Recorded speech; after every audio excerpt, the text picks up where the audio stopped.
Hello everyone, welcome back in our channel. दोस्तों, आप सभी का स्वागत है प्यारे बच्चों। मैं हूं कपिल। तो आज की इस वीडियो में क्लास 10th मैथ का चैप्टर नंबर 5 अर्थमेटिक प्रोग्रेशंस की जो एक्सरसाइज है आपकी 5.3 के क्वेश्चन नंबर 8 को आज हम देखने वाले हैं। इससे पहले मैंने आपकी जो न्यू एनसीईआरटी बुक है, जो आपका रिड्यूस सिलेबस है, जो आपकी मार्केट में आई हुई, इसका कंप्लीट सॉल्यूशन मैंने आपको ऑलरेडी प्रोवाइड करा दिया है। आप हमारी प्लेलिस्ट में जाके देख सकते हो। चैप्टर 5 आपका रह गया था, जो कि यहाँ पे आपका कंटिन्यू है, और लास्ट एक्सरसाइज हमारा चल रहा है, जिसमें आपका क्वेश्चन नंबर 8 आज हम इस वीडियो में देखेंगे। इससे पहले जितने भी आपके चैप्टर्स हैं, सबका 1 बाय 1 मैंने आपको वीडियो डाल दिया है। क्लास 10th मैथ के नाम से आपका प्लेलिस्ट वहाँ पे सेव है, तो you can see there. Okay, सुनाओ। तो चलिए शुरू करते हैं आज का इस वीडियो को, जिसमें हम क्वेश्चन नंबर 8 को आज हम देखेंगे। तो चलिए, क्वेश्चन आपकी स्क्रीन पर है, क्वेश्चन नंबर 8। आप चाहे अपनी एनसीईआरटी बुक को आप ओपन कर सकते हो, अदरवाइज मैंने क्वेश्चन को यहाँ पे लिख रखा है। ओके, तो चलिए, क्वेश्चन नंबर 8 में आपसे बोला गया find the sum of first 50 terms of an AP. किसी भी एपी के, यहाँ बोला गया एक सीरीज़ है आपका, जो कि आपके एपी में उसके S51 का आपको यहाँ पे सम बताना है, यानी कि S51 आपसे बोला गया है, यानी कि सम ऑफ 51 टर्म। S15 आपसे बोला गया है। अच्छा, सबसे पहले हम ये देखेंगे, आपसे S15 यहाँ पे पूछा गया है, तो फर्स्ट ऑफ ऑल आपको यहाँ पे ये चेक करना है, हमें S51 को निकालने के लिए हमें ज़रूरत किस किस चीज़ का यहाँ पे पड़ने वाला है। तो सबसे पहले हम सम ऑफ एन टर्म जो हमारा होता है उसके अकॉर्डिंग इसको ओपन करते हैं। तो सम ऑफ 51 टर्म क्या होगा, n/2।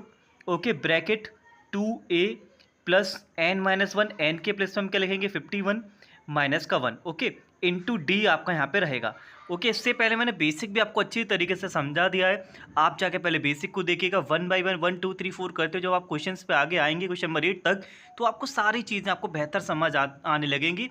तो अगर आप न्यू अगर वीडियो में आप जुड़ रहे हैं, तो प्लीज़ प्यारे बच्चे सबसे पहले एक काम करिएगा, बेसिक को देखिएगा। बेसिक हमारा मेन रूट्स होता है किसी भी कॉन्सेप्ट का। तो S51 के लिए हमें ज़रूरत पड़ेगा n/2। n हमारा 51/2 दे रखा है, 2a होता है, प्लस n-1, n के प्लेस में डायरेक्ट यहाँ पे 51 रखते हैं, बिकॉज नंबर ऑफ टर्म तो हमें दे रखे हैं 51 है। सो थोड़ा सा इसको आगे और हम सॉल्व कर लेते हैं। 51/2 ब्रैकेट हो गया आपका, 2a हो गया, प्लस 50d। अब हमारा जो S51 है, जो हमसे पूछा गया है S51, आप बताइए अब ये जो इक्वेशन है हमारा कहाँ आके यहाँ पे रुक रहा है, हमारा हुआ ए पर आकर। हमारे पास ए नहीं है और डी नहीं है। अगर हमारे पास ए और डी भी इस क्वेश्चन में होते तो S51 इजीली हम निकाल देते। अब ए और डी के लिए सारी कैलकुलेशन हमें यहाँ पे आगे करनी है। उम्मीद है यहाँ तक आपको सब कुछ समझ आ चुका होगा ना। अब क्वेश्चन को आगे बढ़ते हैं। 51 टर्म आपको बताना, सम ऑफ 51 टर्म, यानी कि S51 निकालने के लिए हमें ए और डी चाहिए। अब इसके लिए आगे रिलेशन आपको क्या दे रखा है, whose second term and third terms are 14 and 18। बोला गया उस सीरीज के जो थर्ड टर्म है, यानी कि A3 और A2 आपको गिवन है। सीरीज का सेकंड टर्म यानी कि A2 आपको गिवन है। A2 दे रखा 14 और A3 आपको दे रखा 18। बोला गया सीरीज का सेकंड टर्म 14 है और सीरीज का थर्ड टर्म आपका 18 है। ठीक है, अब इन दोनों टर्म्स का यूज़ करके हम ए और डी यहाँ पे फाइंड करेंगे। तो tell me one thing, A2 को क्या हम ये नहीं लिख सकते, A2 को a plus D equals to 14, एक कम करके हम डी के साथ लिखते हैं। a प्लस डी कितना हो गया, 14 आपका यहाँ पे हो गया, राइट। इसको बोलेंगे इक्वेशन नंबर 1। इसको क्या बोलेंगे हम, इक्वेशन नंबर 1। मैंने A2 को लिखा a plus D equals to 14। Similar आप बताइएगा A3 को हम क्या लिख सकते हैं, a plus 2d equals to 18। Okay, I can write A3 को लिख सकते हैं a plus 2d equals to 18। ये आपका हो गया equation number 2। And I hope यहाँ तक भी आपको सब कुछ क्लियर हो चुका होगा ना। अब क्या करेंगे भाई, एलिमिनेशन मेथड, दोनों इक्वेशन को हम यहाँ पे सॉल्व करेंगे। साइन चेंज करेंगे, ये माइनस का ये माइनस और ये माइनस, ए से आपका ए कैंसिल हो गया। रिमेनिंग टर्म आपका रहेगा 2 से डी गया तो माइनस का डी इक्वल्स टू माइनस का 4, यानी कि जो डी का वैल्यू है प्यारे बच्चों, वो आपका आएगा प्लस का 4। सो डी का वैल्यू आपका आ गया 4। हमारे पास डी आ चुका, अब हमें चाहिए ए। अब क्या करेंगे, जो डी का वैल्यू है इक्वेशन नंबर 1 में रख दीजिए। D equals to 4 put in equation number 1। Equation 1 में आप पुट करिएगा, put in equation number 1। Equation number 1 आपका क्या दे रखा है प्यारे बच्चों, A plus D. Equation number 1 आपका क्या है, A plus D equals to आपका 14 है। आपने डी का वैल्यू कितना निकाला है, 4। a plus 4 equals to 14।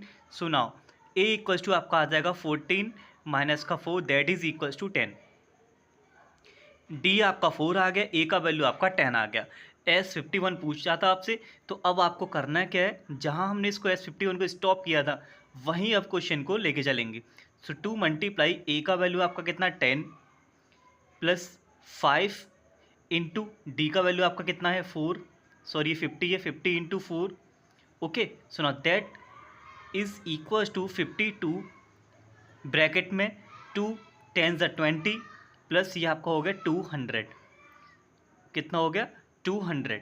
Okay, अब इसको इजीली यहाँ से सॉल्व किया जा सकता है प्यारे बच्चों। एंड वो आपको कैलकुलेशन आनी चाहिए, क्लास 10th के आप स्टूडेंट हैं। ओके, इतना अब हम मान के चल सकते हैं आपकी कैलकुलेशन आपकी बेहतर होगी और होनी भी यहाँ पे चाहिए। सो ये आपका 222 हो गया।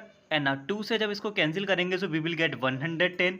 सो रिमेनिंग टर्म हो जाएगा 51 का 110 के साथ आप मल्टीप्लाई करेंगे और वही आपका फाइनल आंसर यहाँ पे हो जाना है। तो 0 का 0 आएगा और ये हो जाएगा 5 6 और ये 1, यानी कि 5610 S51 यहाँ पे आपका निकल के आएगा।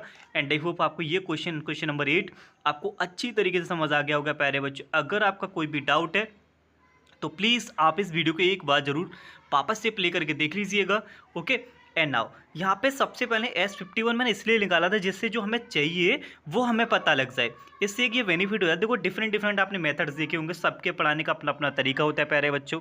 सो उम्मीद करता हूँ आपको ये सॉल्यूशन भी आपको अच्छी तरीके से समझ आ चुका होगा। तो जाइए, जो बच्चे न्यू जुड़ रहे हैं पहले आप बेसिक को देखिए। और थैंक्स फॉर वॉचिंग, तो see you soon in the next video. Till then thank you, take care and wait for the next video.